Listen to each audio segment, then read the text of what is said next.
রাষ্ট্রটা আমাদের, রাষ্ট্রের মালিক আমরা। সেই মালিকানা আমাদেরকে বুঝে নিতে হবে। আর রাষ্ট্রের নেতৃত্ব দেবে ভালো মানুষ, শিক্ষিত মানুষ। আলেম মানে জ্ঞানী, শিক্ষিত।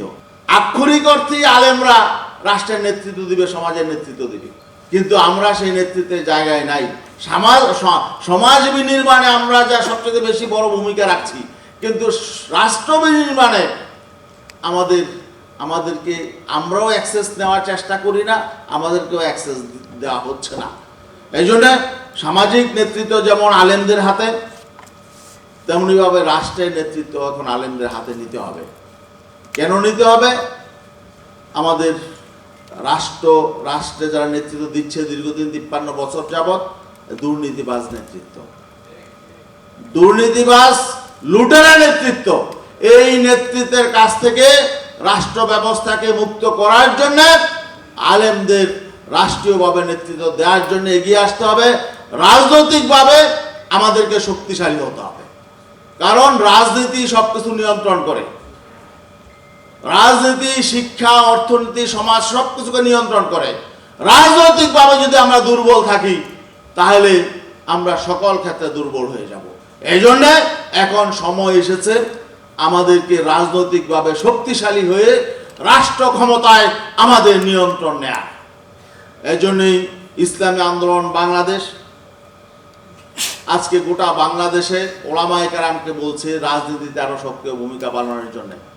এবং গোটা দেশে আজকে ইসলামপন্থী শক্তির একটা গণজোয়ার তৈরি হয়েছে, উত্থান তৈরি হয়েছে, এবং সাধারণ মানুষের মধ্যে একটা জাগরণ তৈরি হয়েছে যে অতীতে আমরা সকলকে দেখেছি, এখন আমরা একটা ইসলামী সরকার চাই।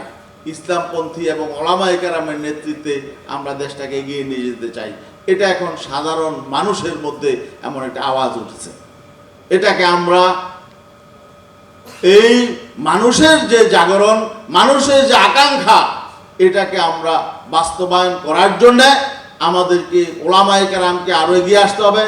আর যদি আমরা রাজনৈতিকভাবে শক্তিশালী হয়ে যাই, তাহলে আমাদের সকল এই যে বৈষম্য নিরসনের জন্য আমাদের হাতে শক্তি আসবে। আমরা নিজেরাই নিজেদের বিষয়গুলো দেখাশোনা করতে পারবো। অতএব আজকের এই সেমিনার থেকে যারা আজকে সেমিনারে আমাদের মুরব্বীরা আসবেন, স্কলার আলেমরা আসবেন, প্রতিনিধিত্বশীল ওলামায়ে কেরাম আসবেন, তারা আমাদের কথা বলবেন। আমাদের মধ্যে এটা নিয়ে বিভিন্ন রকম পারসেপশন আছে যে কওমি সন্তানরা সরকারি চাকরিতে যাবে কি যাবে না, এ নিয়ে এখনো পর্যন্ত আমাদের এই কওমি অঙ্গন যারা নিয়ন্ত্রণ করছে এদের মধ্যে অস্পষ্টতা আছে। আমার মনে হয় এইগুলো থেকে আমাদের বেরিয়ে আসতে হবে। রাষ্ট্র আমাদের, এটা নিয়ন্ত্রণ তো আমাদেরই থাকতে হবে। আমরা দুর্নীতিবাজদের কাছ থেকে দুর্নীতিমুক্ত সমাজ আশা করতে পারি না। এই জন্য সৎ নেতৃত্বকে রাষ্ট্রের সব জায়গায় যদি আমরা নিয়ে যেতে চাই, তাহলে কওমি অঙ্গনের আলেমদেরকে, এখানে যে প্রস্তাবনা উপস্থাপন করা হয়েছে, আমরা প্রতিযোগিতামূলকভাবে যেতে চাই। আমরা এখানে বিশেষ কোনো ফ্যাসিলিটি চাই না। আমরা যেটা চাই যে কওমি মাদ্রাসার মেধাবী ছেলেরা তাদের মেধা যোগ্যতার ভিত্তিতে তারা যাতে প্রতিযোগিতায় অবতীর্ণ হতে পারে, কিন্তু আমাদেরকে প্রতিযোগিতার জায়গাটাই যেতে দেওয়া হচ্ছে না।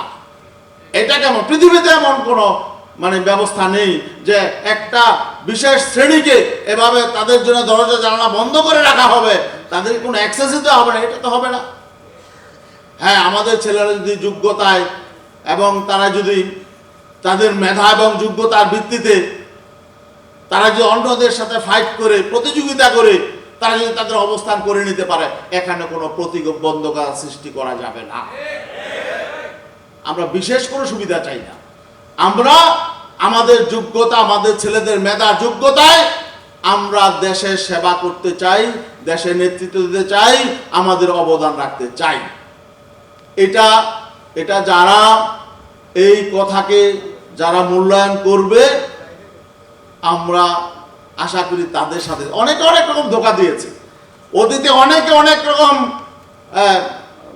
ওয়াদা দিয়েছে, অনেক রকম ধোঁকা দিয়েছে, অনেক রকম আশ্বাস দিয়েছে।